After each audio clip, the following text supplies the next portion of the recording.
क्या आप BA first semester में हैं एंड आपने सोशियोलॉजी ले रखी है तो ये वीडियो आप ही के लिए है। स्वागत है आप सभी का आपके अपने चैनल बीए स्टडी में। आज हम आपके साथ डिस्कस करने वाले हैं बीए फर्स्ट सेमेस्टर की सोशियोलॉजी के यूनिट नंबर 1 को। ऑलरेडी हमने इसका पूरा सिलेबस डिस्कशन कर लिया है कि आपको पढ़ना क्या क्या है, और आज ये हमारी पहली क्लास होने वाली है सोशियोलॉजी पे। और यूनिट नंबर 1 हम पूरा इस वीडियो में कवर करने वाले हैं। ये वीडियो आपके लिए बहुत इंपॉर्टेंट होने वाली है, क्योंकि आप जब भी कभी भी पूरा उठा करके देखोगे ना, आप कई ईयर्स के पेपर उठा करके देख लो, क्योंकि मैंने तो सारे रिसर्च कर रखे हैं। तो जब आप पेपर उठा के देखोगे 30% सिलेबस आपके यूनिट नंबर 1 से कवर होता है। यानी कि अगर आपने यूनिट नंबर 1 को कवर कर लिया तो आपने बेसिकली 30% ऑफ सिलेबस कवर कर लिया। क्यों? क्योंकि जब भी आप पहला चैप्टर देखोगे किसी भी सब्जेक्ट का, तो पहले यूनिट में क्या होता है, बेसिकली पूरा का पूरा सिचुएशन ही क्रिएट होता है। जैसे आप देखोगे समाज शास्त्र क्या है, बेसिक पूरा समाज शास्त्र के बारे में ही यूनिट नंबर 1 है आपका। कि जब आप सोशियोलॉजी पढ़ोगे ना फर्स्ट सेमेस्टर में, सबसे पहले आपको क्या कॉन्सेप्ट ही समझना पड़ेगा कि सोशियोलॉजी है क्या भाई, और पहले यूनिट में यही पढ़ना होता है। और जब सोशियोलॉजी के पूरे कॉन्सेप्ट को आपने समझ लिया तो कहीं ना कहीं आगे के चैप्टर्स बस उसी में एक्सप्लेन करते हुए और उसी में धीरे धीरे चीजें आगे बढ़ती जाती हैं। उसमें कुछ बहुत ज्यादा एक्स्ट्रा ऑर्डिनरी अलग थोड़ा थोड़ा कॉन्सेप्ट होते हैं, बाकी कुछ ऐसी सिचुएशंस नहीं होती है। तो ये समझना जरूरी है कि unit number 1 is most important term जब भी आप कोई भी सब्जेक्ट पढ़ने जा रहे हो। ओके, तो चलो समझते हैं कि इसमें हमको क्या पढ़ना है, कैसे पढ़ना है, क्या क्या चीजें। तो जब आप यूनिट नंबर 1 ओपन करोगे तो यूनिट नंबर 1 का नाम है सोशियोलॉजी के समाजशास्त्र, परिचय, अर्थ, परिभाषा, प्रकृति और विषय क्षेत्र। यानी कि यूनिट नंबर 1 में हमको क्या पढ़ना है कि समाजशास्त्र का परिचय, क्या होता है समाजशास्त्र, समाजशास्त्र का अर्थ, क्या होता है समाजशास्त्र, समाजशास्त्र की परिभाषा, समाजशास्त्र की प्रकृति कैसी है, समाजशास्त्र का विषय क्षेत्र कैसा है, इन सब चीजों के बारे में हमको इस यूनिट में समझना है, इस यूनिट में पढ़ना है। ओके, अब देखो सबसे पहले बात करते हैं परिचय की। सबसे पहला टॉपिक क्या है, परिचय। परिचय समझते हैं कि समाजशास्त्र क्या है। तो समाजशास्त्र को जब भी आप उठा के देखोगे और समाजशास्त्र की हिस्ट्री देखोगे ना, तो समाजशास्त्र को शुरू में समाजशास्त्र के रूप में रखा ही नहीं गया था। मतलब इसको एज ए सब्जेक्ट समाजशास्त्र का रूप ही नहीं दिया गया था। समाजशास्त्र की जो शुरुआत होती है ना, वो शुरुआत में समाजशास्त्र को जो है मनोविज्ञान के एक पार्ट के रूप में रखा गया था। कि हम जो फिलॉसफी पढ़ रहे हैं, जो साइकोलॉजी पढ़ रहे हैं, तो फिलॉसफी के ही एक पार्ट के रूप में, सॉरी मनोविज्ञान नहीं, आप फिलॉसफी दर्शन शास्त्र के एक पार्ट के रूप में सोशियोलॉजी को रखा गया था। और इस चीज को पढ़ा जा रहा था उसी बेस पे। और उसके बाद में जाकर के जो है आगस्ट कामटे महोदय ने 1838 ईस्वी में समाजशास्त्र को एक नए सब्जेक्ट के रूप में इस्टेब्लिश किया। कब? 1838 ईस्वी में आगस्ट कामटे ने 19वीं शताब्दी में जाकर के ये काम होता है कि समाजशास्त्र को, सोशियोलॉजी को एक सब्जेक्ट के रूप में रखा जाता है, जिसको हमने नाम दिया समाजशास्त्र। जो शब्द है ना सोशियोलॉजी, ये दो वर्ड से मिलकर के बना, किससे, सोशियस एंड लोगोस। सोशियस लैटिन भाषा का वर्ड है एंड लोगोस क्या है, ग्रीक भाषा का वर्ड है। इन दो भाषाओं के इन दो वर्ड से मिलकर के एक वर्ड बनता है क्या, सोशियोलॉजी, जिसका अर्थ होता है, सोशियस का अर्थ होता है समाज का और लोगोस का अर्थ होता है विज्ञान। यानी कि समाज का विज्ञान या शास्त्र, समाज का विज्ञान या शास्त्र, इसी को कहते हैं हम समाजशास्त्र, सोशियोलॉजी। तो इस तरह से सोशियोलॉजी का डेवलपमेंट हुआ। और सोशियोलॉजी के डेवलपमेंट में, सोशियोलॉजी को आगे बढ़ाने में महान विद्वान जैसे कि कामटे, मार्क्स, स्पेंसर, दुर्खीम, सीमेल आदि विद्वानों का बहुत महत्वपूर्ण योगदान रहा है। इन्होंने सोशियोलॉजी को as a subject properly establish करने में इनका बहुत इंपॉर्टेंट योगदान रहा है, जिनको हमें समझना और जानना पड़ेगा आगे आने वाले चैप्टर्स में। ओके, तो अगर हम एक नॉर्मली अपने आप से एक परिभाषा देना चाहें कि सोशियोलॉजी क्या है, तो समाजशास्त्र एक ऐसा विज्ञान है जिसके अंतर्गत समाज का वैज्ञानिक अध्ययन किया जाता है। जिसके अंतर्गत क्या किया जाता है, समाज का वैज्ञानिक अध्ययन किया जाता है। तो ये एक बेसिक तरह से हम परिभाषा दे सकते हैं। तो जब भी आपसे क्वेश्चन पूछ लेता है, आपसे एग्जाम में अगर मान लिया ये क्वेश्चन पूछ रहा है कि समाजशास्त्र का अर्थ, परिभाषा, प्रकृति और विषय क्षेत्र पर विस्तृत वर्णन कीजिए, आपसे 20 नंबर का क्वेश्चन पूछ लेता है। अब आपको क्या करना होगा, सबसे पहले ये परिचय, ओवरव्यू देना पड़ेगा कि कैसे समाजशास्त्र का डेवलपमेंट हुआ। उसके बाद समाजशास्त्र क्या है, जैसे हमने यहाँ पे परिभाषा लिखी, ऐसे आप परिभाषा लिखोगे, समाजशास्त्र एक विज्ञान है जिसके अंतर्गत हम समाज को वैज्ञानिक तरह से अध्ययन करते हैं। अब इसके बाद जब आपने ये बात लिख दी ना, इसके बाद आपको इसको स्टैब्लिश करने के लिए फैक्ट सामने रखने पड़ेंगे। And facts are more important than anything. कि आपको जब भी आप इस तरह से रखते हो ना, फैक्ट्स कहां से रख सकते हो, फैक्ट्स आप रख सकते हो विद्वानों के स्टेटमेंट के द्वारा, कि विद्वानों ने भी समाजशास्त्र को ऐसे परिभाषित किया है। जो आपकी ऑथेंटिसिटी दिखाती है, आपकी लर्निंग दिखाती है, आपका मेमोरी दिखाता है। ये सारी चीज़ें शो करती हैं कि आपने चीज़ों को गहराई से अच्छे से समझ के पढ़ा हुआ है। ओके, तो इस पर अपना विचार रखते हुए मैक्स वेबर कहते हैं, ऐसे आपको 2-3 विद्वानों के नाम लिखने होंगे, एटलीस्ट 2 विद्वानों का नाम आपको देना होता है। जैसे कि मैक्स वेबर का जो है इस चीज़ पर पॉइंट क्या था और मैक्स वेबर ने इस चीज़ पर अपना क्या ओपिनियन रखा हुआ था। मैक्स वेबर कहते हैं समाजशास्त्र को लेकर के कि समाजशास्त्र वो विज्ञान है जो सामाजिक क्रिया का विश्लेषणात्मक बोध कराने का प्रयास करता है।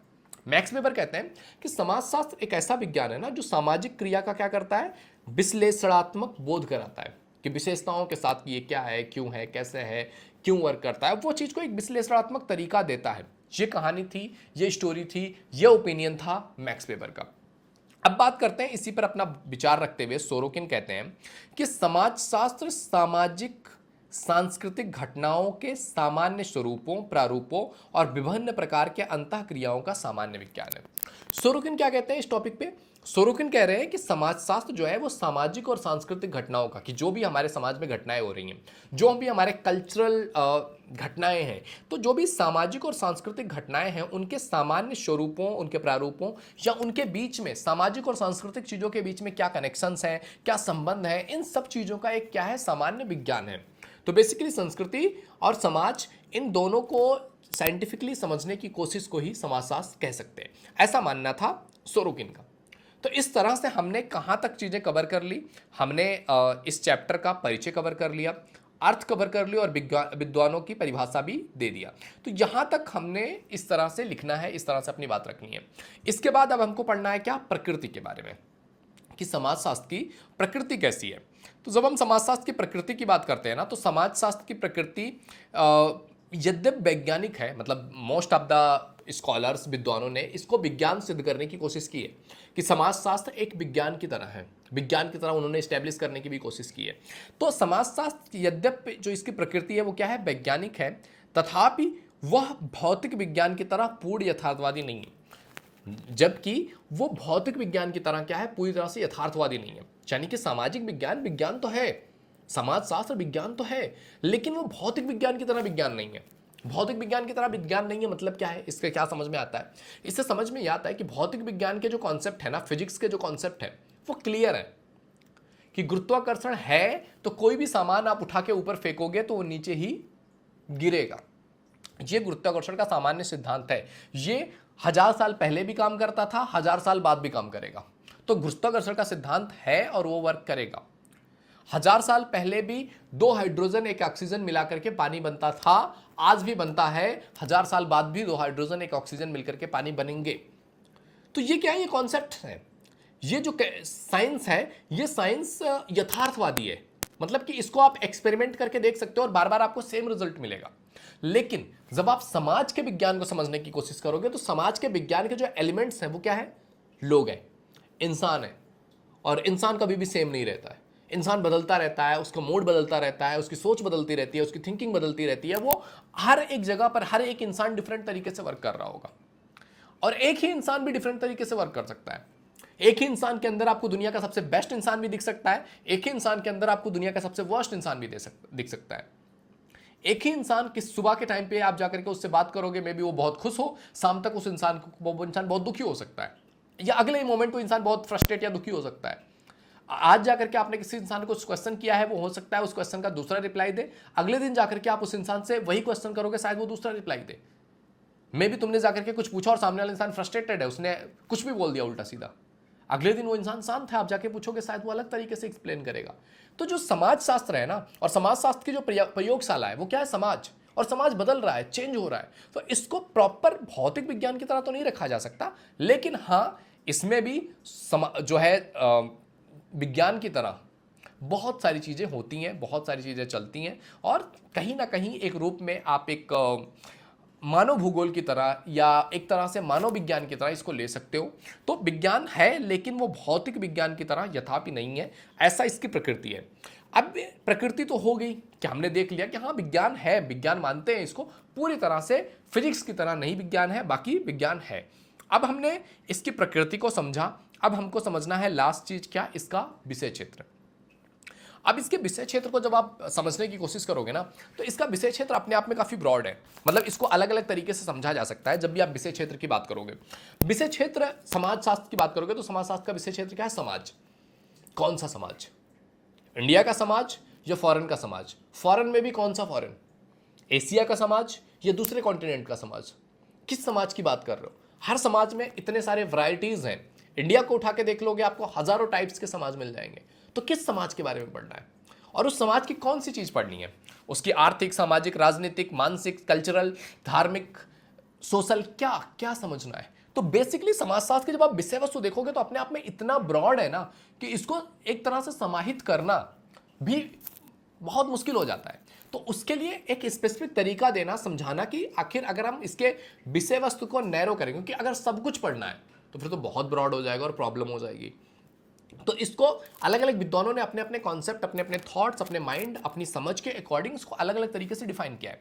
अब अलग अलग विद्वानों ने इस पर क्या डिफिनेशन दी है, क्या रखा हुआ है, क्या उनके अकॉर्डिंग लगता है कि कैसे समाजशास्त्र का विषय वस्तु होना चाहिए, इस पर जो है गिन्सबर्ग ने अपना विचार रखा है। गिन्सबर्ग के अनुसार अगर हम समाजशास्त्र के विषय वस्तु को देखें तो समाजशास्त्र का जो विषय वस्तु है वो स्वरूप शास्त्र की तरह है, जिसमें सामाजिक नियंत्रण काम करता है, सामाजिक व्याधिकी काम करती है और सामाजिक प्रक्रियाएं होती है।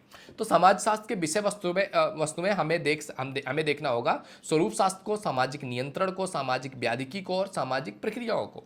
इनसे मिल करके बनता है एक समाज का बेसिक रूप में समाजशास्त्र का विषय वस्तु, ऐसा गिन्सबर्ग का मानना है। इस पर एक डीप रिसर्च किया गया और 1957 में एक समिति लगाई गई अमेरिका में, समाजशास्त्रीय समिति, अमेरिकी समाजशास्त्रीय समिति 1957 के अनुसार समाजशास्त्र के विषय वस्तु को थोड़ा सा डिफाइन करने की कोशिश की गई है, जिसमें कहा गया है कि समाजशास्त्र का विषय वस्तु समाजशास्त्रीय विश्लेषण है, कि ये समाजशास्त्र का विश्लेषण करने वाली जो विशेष चीज़ें हैं वो मूलभूत सामाजिक संस्थाएं समाजशास्त्र की विषय वस्तु है, कि कौन कौन सी सामाजिक संस्थाएं हैं, उन संस्थाओं को समझना, जैसे विवाह एक संस्था हो सकती है, जो है दोस्ती एक संस्था हो सकती है, विद्यालय एक संस्था हो सकती है, अलग अलग समिति या संस्थाओं के बारे में जानना और समझना ये एक विषय वस्तु हो सकता है।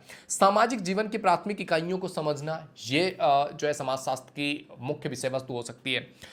सामाजिक मौलिक जो सामाजिक क्रियाएं हैं, प्रक्रियाएं हैं, इनको समझना समाजशास्त्र का विषय वस्तु हो सकता है। तो इस तरह से अमेरिकी समिति के द्वारा 1957 में ये 4-5 चीजों पर बात की गई कि समाजशास्त्रीय विश्लेषण, मूल सामाजिक संस्थाएं, सामाजिक जीवन की प्राथमिक इकाइयां और मौलिक सामाजिक प्रतिक्रियाएं, ये सब चीजें ही समाजशास्त्र की क्या है? विषय वस्तु है।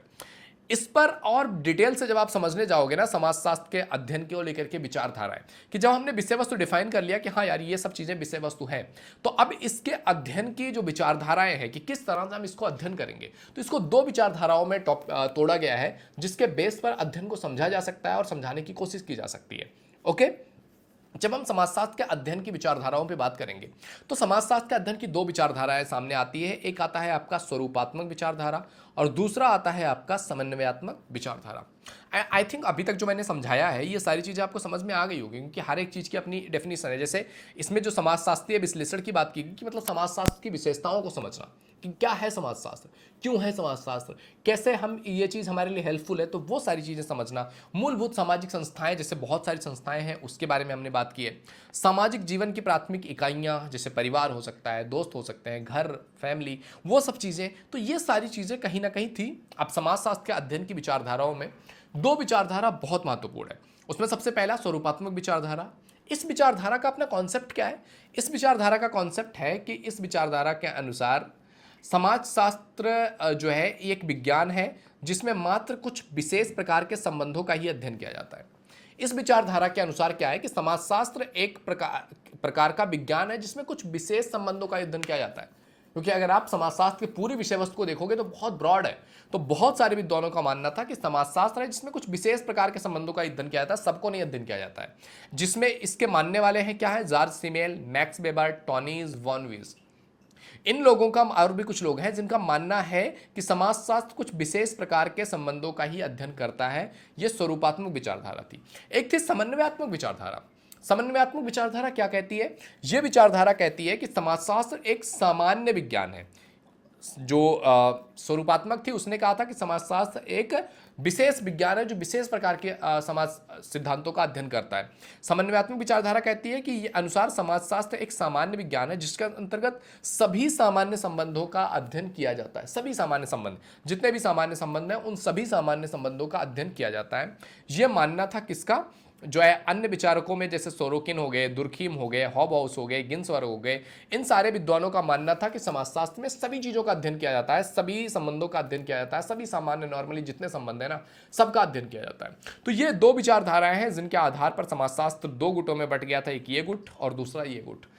ओके, तो इन सब चीज़ों के माध्यम से हम समाजशास्त्र को और गहरे तरीके से समझ सकते हैं। तो पहले यूनिट में आपको यही पढ़ना था, क्या वो सारी चीज़ें हमने पढ़ ली है, समाजशास्त्र का परिचय, अर्थ, परिभाषा, प्रकृति और विषय क्षेत्र, ये सारा कुछ हमने आज इस वीडियो में कवर किया है। आई होप आपको वीडियो पसंद आई होगी। वीडियो पसंद आए तो लाइक जरूर कीजिए। पहली बार चैनल पर आए तो please visit the channel. If you think it is valuable तो आप सब्सक्राइब कर सकते हैं एंड आने वाले वीडियोज को आपको नोटिफिकेशन मिलता रहे, इसके लिए चैनल को सब्सक्राइब करके बेल आइकन जरूर हिट कर लीजिएगा। ओके मेरे दोस्त, तो मिलते हैं आपसे अगले वीडियो में, तब तक के लिए जय हिंद, जय भारत।